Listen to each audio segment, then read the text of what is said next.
video. I have been sharing with you over the last few days how we plan for our homeschool year, and I'm taking you on the journey as we actually go through our 2020-2021 homeschool planning for the year. And today we're going to talk about block schedules. Now, I have tried every schedule there was out there, I believe, and this is the schedule that I always come back to. This is a schedule we've been doing for the past 5 years, and it's not broke, so I'm not trying to fix it. Now, everything does look a little different this year because I am going to have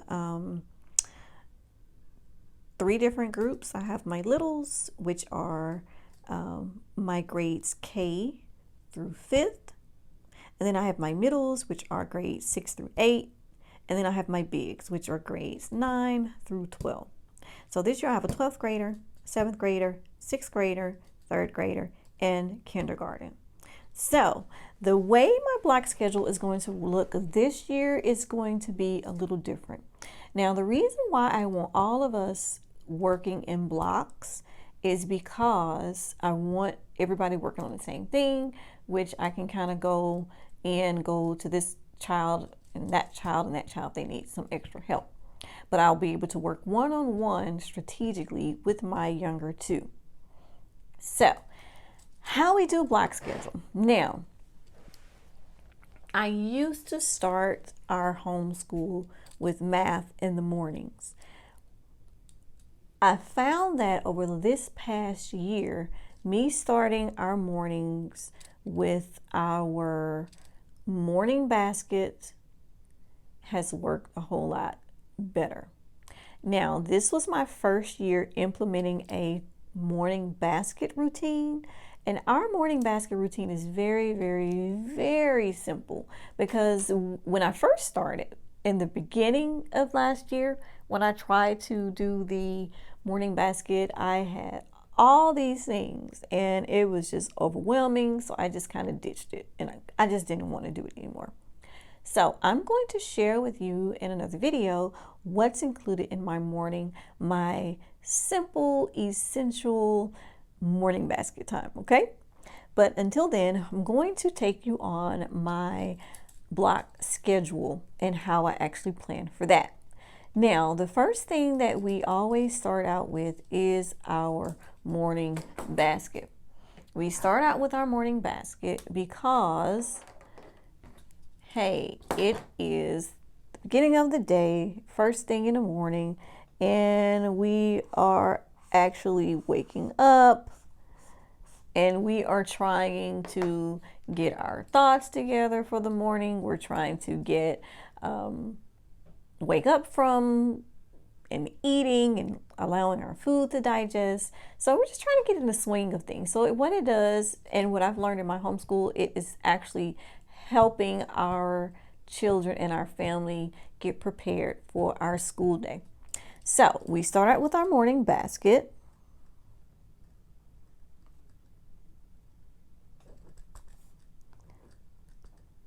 And like I said, excuse my chicken scratch because I am trying to write with one hand and hold the camera with the other one. So we have our morning basket. Now in our morning basket, we have what we say, which is the Shema. And we recite the Shema. The Shema is Deuteronomy chapter 6. Verses 4 through 9.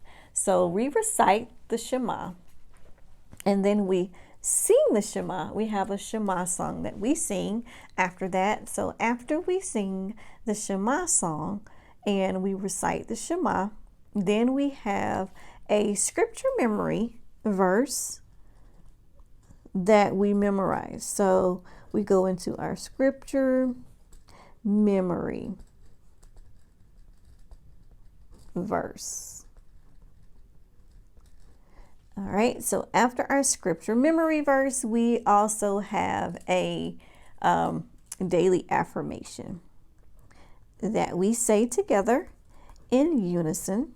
Basically, it gets them ready for the day and they can speak over themselves, how brilliant their mind is, and have a love for learning and things like that. So after we do our morning basket, daily affirmation is when we go into our Bible. We are studying the fruit of the Spirit first. And once we finish that, we're going to move into Proverbs for Children. And the resource that we use for those is called Bible Pathway Adventures. I love them. I've been using them for a while now. And we are going to go through each and every one that we can actually find.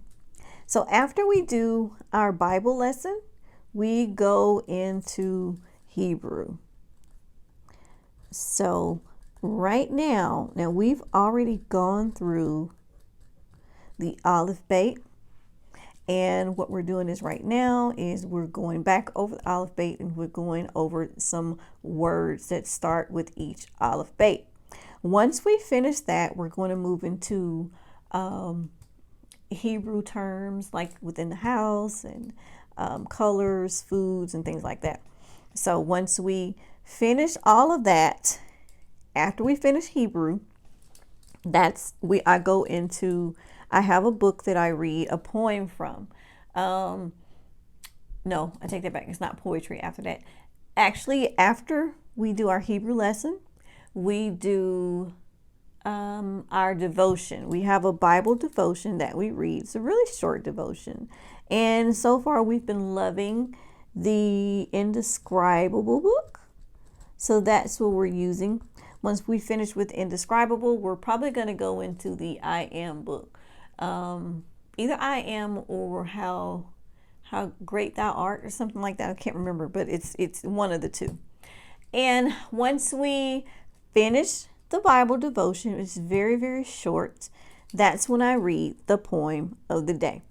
Now, the poem of the day is from my poetry book called Sing a Song of Seasons. And that's how we do our morning basket. And that's it. We're done. Our morning basket takes about 30 minutes each day. And the bulk of everything is our Bible in Hebrew, basically. Because our Shema, when we recite it and we sing it, and then our scripture memory verse, and then our daily affirmation, our devotion and poem, it doesn't take long at all. So after our morning basket, we move into language arts.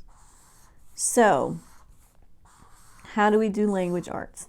Now, if you've been following my channel for a while, then you know that we do use the good and the beautiful for language arts. We've been using the good and the beautiful for language arts for about almost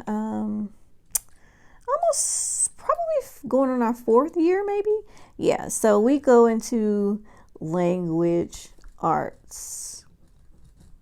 All right, so after language arts, it's an all-in-one curriculum. Okay, so we have language arts, we have our course book, then we have handwriting,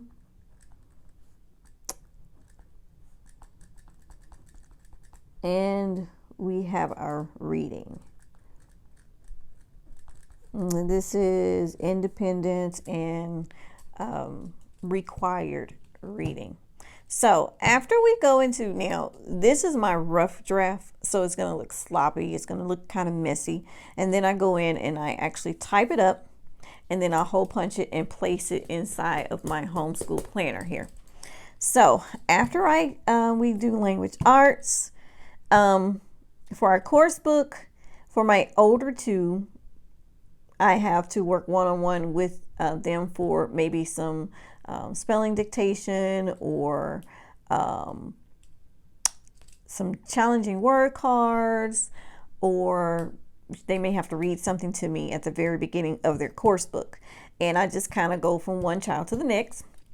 And while the other child's waiting on me, they're either working on a handwriting book or they're reading. Now, for my older children, they do 30 minutes of reading. My middle and my bigs, they do 30 minutes of reading each day. For my third grader, she does 20 minutes a day.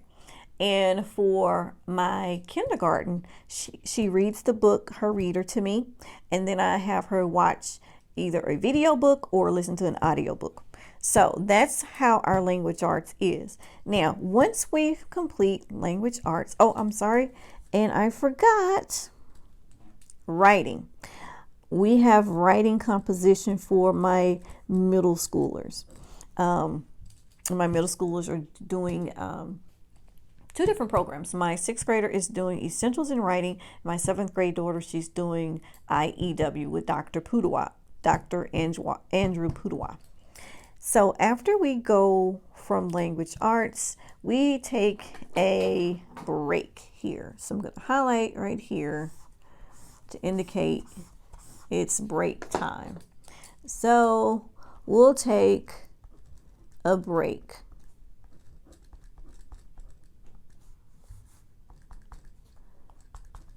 So we got a break here. Now our breaks in between language arts and math are about 20 minutes. And the reason why I do that is because they have so much that they have to do as far as my big kids. I want to get that 20 minutes of break in here so that I can use those 20 minutes to prep for our next class, which is mathematics. And it also gives them time to go up, grab a snack, drink some water, kind of refresh themselves before we get ready to start math. So after we take a good 20-minute break, we go into math.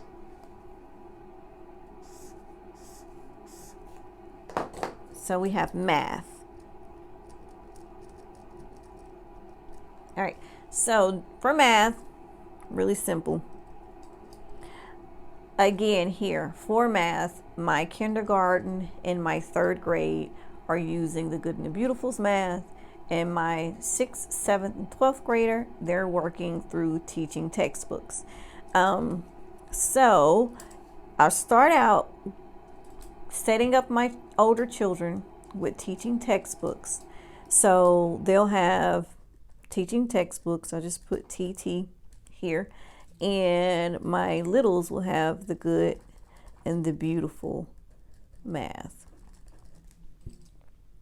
Okay, so I'll have my older children set up for teaching textbooks. They'll be working through theirs, and if they need some help, then they'll just kind of let me know, and they'll move on to the next problem or pause it until I can start helping them with whatever problem they need. Now, for the Good and the Beautiful math, I take turns. I always start with my kindergartner because her math lesson does not take long at all.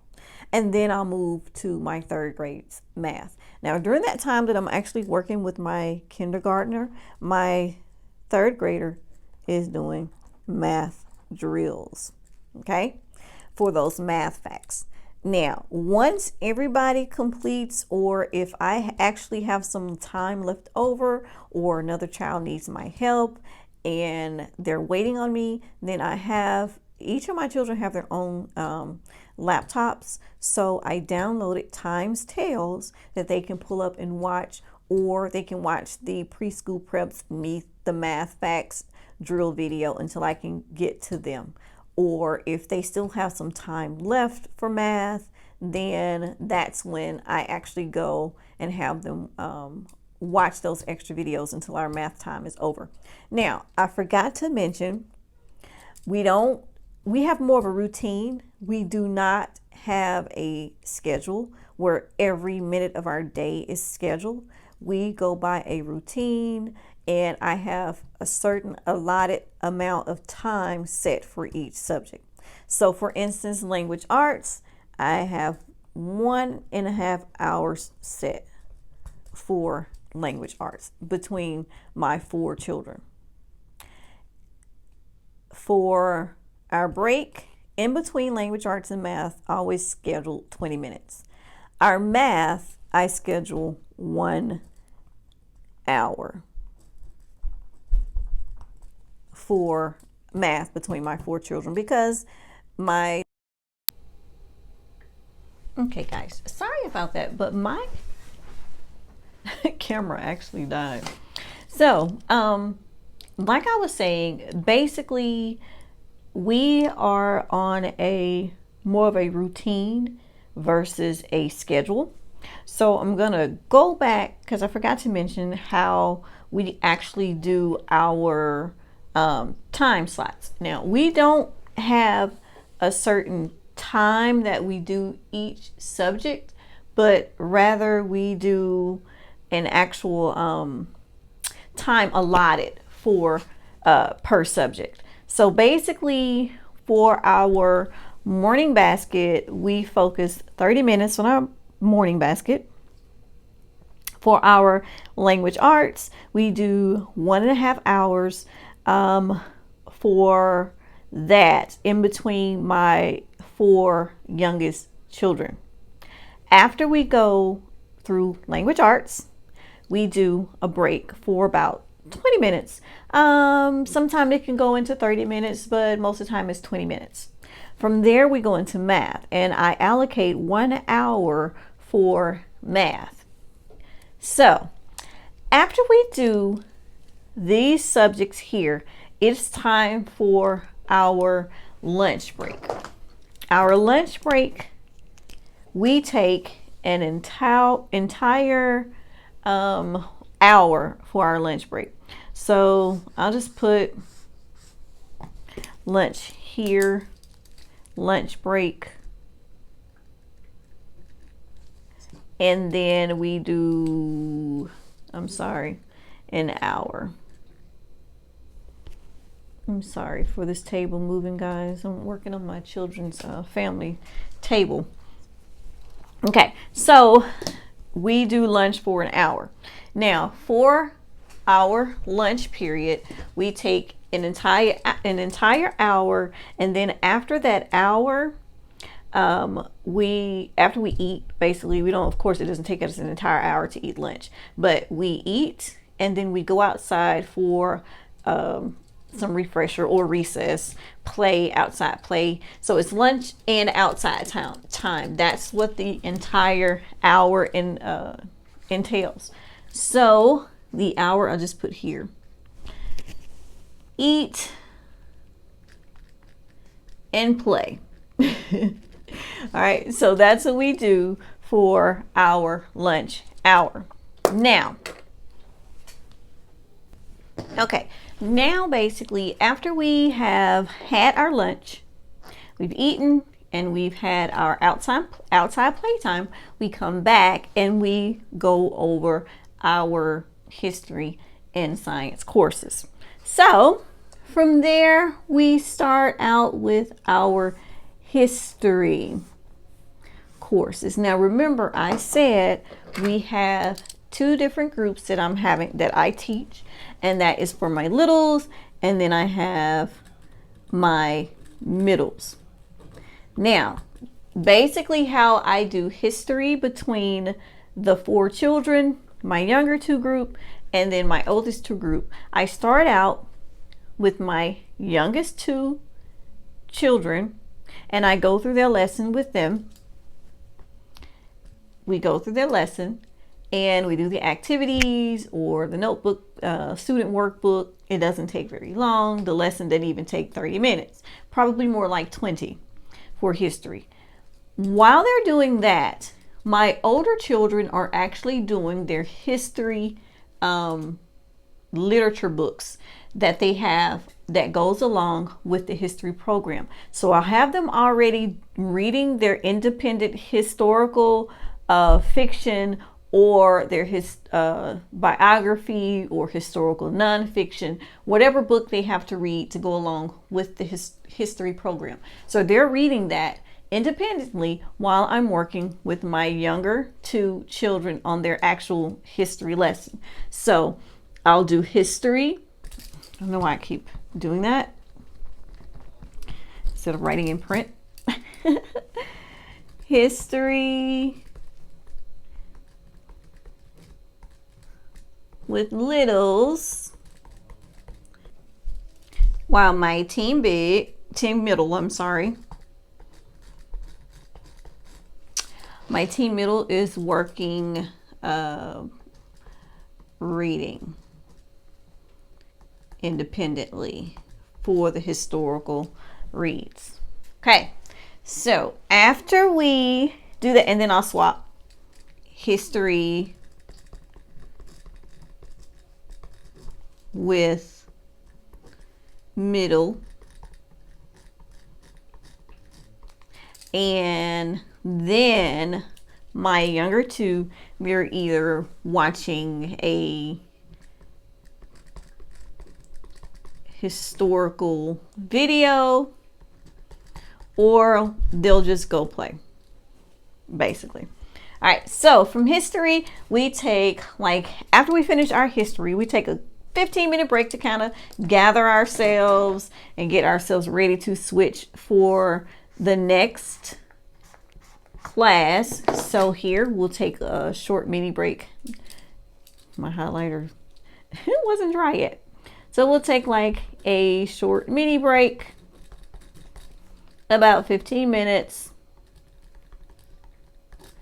and then we will, whether it gives them a chance to have a potty break, get some water and things like that, and then we'll come back and then we'll do science.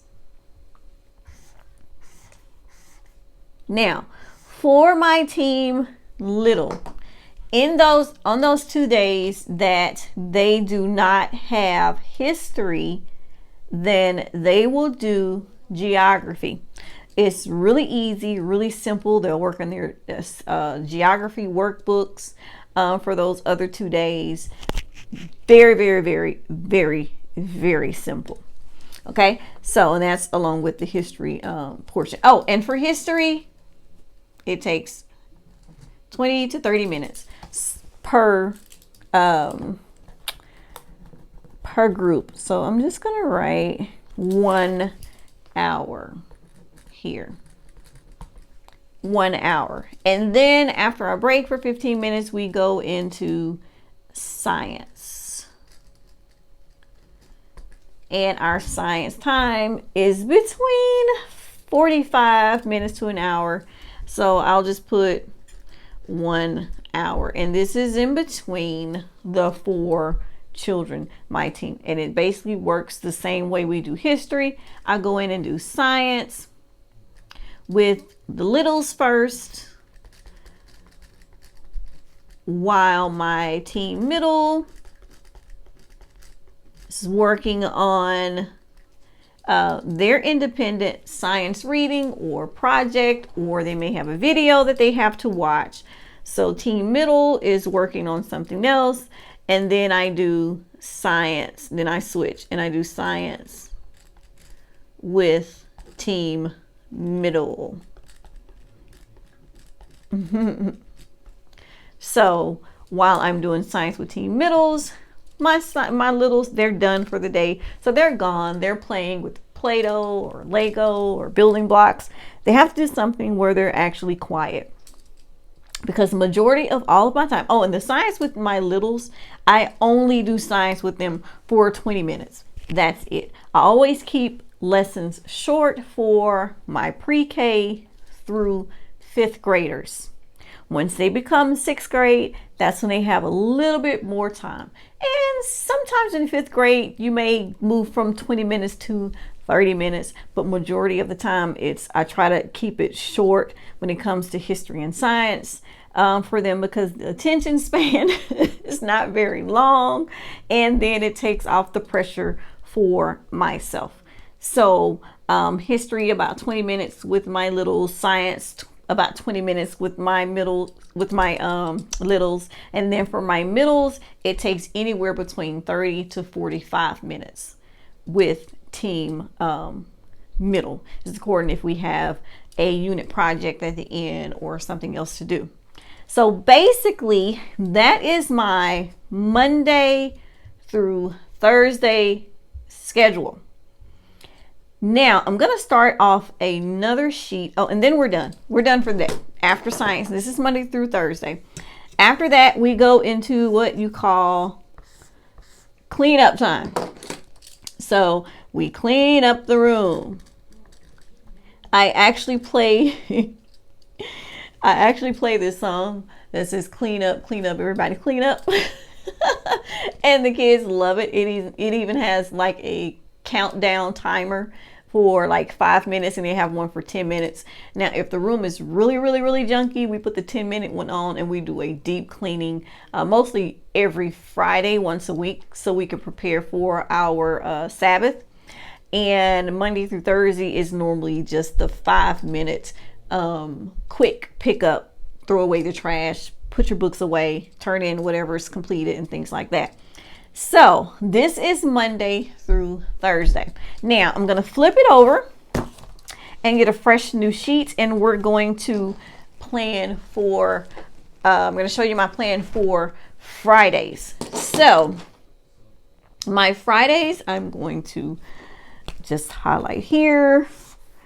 I know I don't have to use these highlighters, but I wanted you guys to actually see my plan and kind of follow along in how we do it and the why behind. And I'm going to tell you the why behind our, I wouldn't say schedule, but more of a structured routine in a few seconds. Okay, so this is my Friday. This is my Friday enrichment time.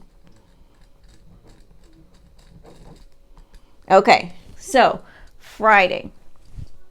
On Friday, we still do the morning basket. We do morning basket. And I apologize if you hear my oldest son in the background, but he is a YouTuber as well. And I think he is streaming on his YouTube channel right now. He's a gamer too. So I think he's streaming. So if you hear him talking in the background, then you know that's what that's about. Okay. So Friday we have our morning basket. That's Monday through Friday. So we'll do all the steps in our morning basket. After our morning basket, we go into our language arts portion, which we don't use our actual language arts curriculum. We actually do creative writing. Creative writing. Okay, so after our creative writing, we move into our reading. We read. Everybody reads for 30 minutes on this day, on Friday. Okay, so our Fridays are pretty much simple, but it's full of enrichment. After reading, we move into a probably like a math drill page, just so we can keep the math facts going, or we may do the musical multiplication, but it's it's math facts. So it'll either be a drill page or it will be a musical multiplication. Doesn't take long, 5 minutes tops. Okay, so after math facts, after our morning basket, creative writing, reading, and math facts, we take a quick little break here. Break about 15 minutes, potty break, go outside, stretch your legs, leave the schoolroom and just do something else, then come back for 15 minutes. So after the break for 15 minutes, we move into our core enrichment studies. So the first thing we start out with is music appreciation. So we do our music appreciation.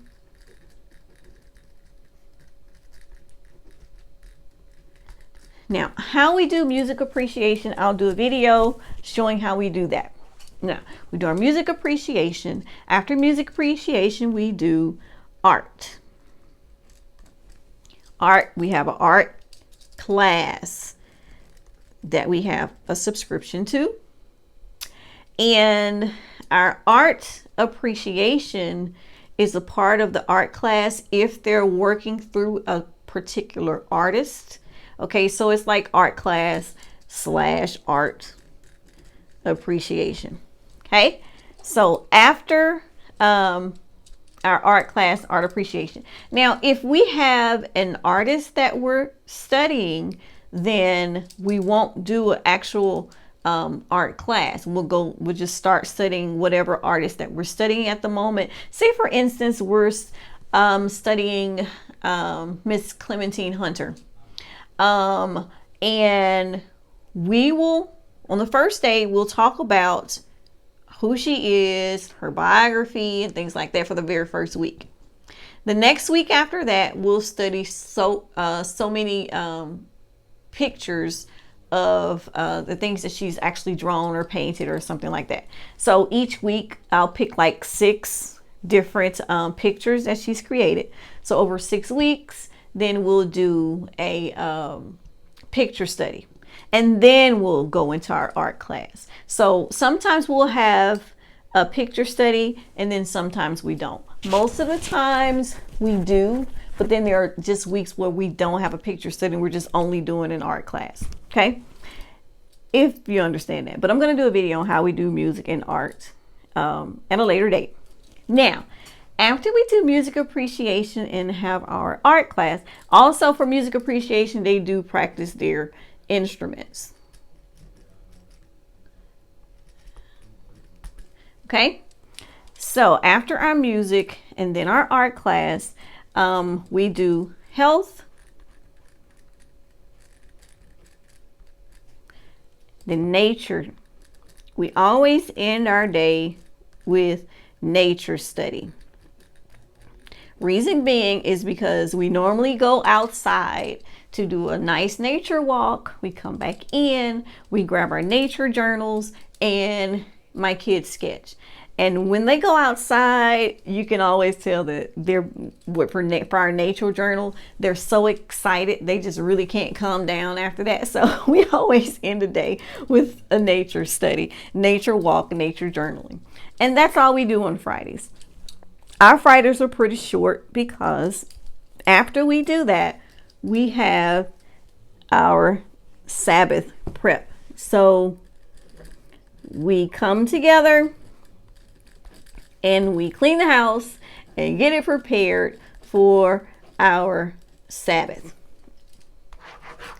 And that is our Fridays. Every Friday is the same. We have our morning basket, creative writing, reading for 30 minutes, math, facts, we take a break, we do music, art, health, and nature study. Now, lunch is somewhere in between these 4. We never know when it's going to happen. Sometimes we may get hungry right after music. Sometimes we may not get hungry until after art. And then sometimes the kids will just grab something to eat while we're doing health. So lunch is kind of free for all on our Fridays. So I'm sorry, I know this is a long video, but I wanted you guys to see just how we break everything down and how we actually schedule our homeschool. Now, for my reasoning on why we have more of a structured approach, the main reason we have a structured approach to our homeschool is basically because I have a son that has autism, and he works better knowing what it is that he's supposed to do when. So, which is the reason why we do more of a structured routine. We don't do a schedule because those numbers and schedules will sometimes, no, all the time, have me all stressed out. So it was better to move and schedule my days as more of a structured routine. So we know what subject is coming next. We know how much time we have for each subject each and every time. And he knows that. So saying that to say, thank you so much for sticking with me. If you're still here with me in this video, thank you so much. I appreciate it. And may you be blessed. And shalom.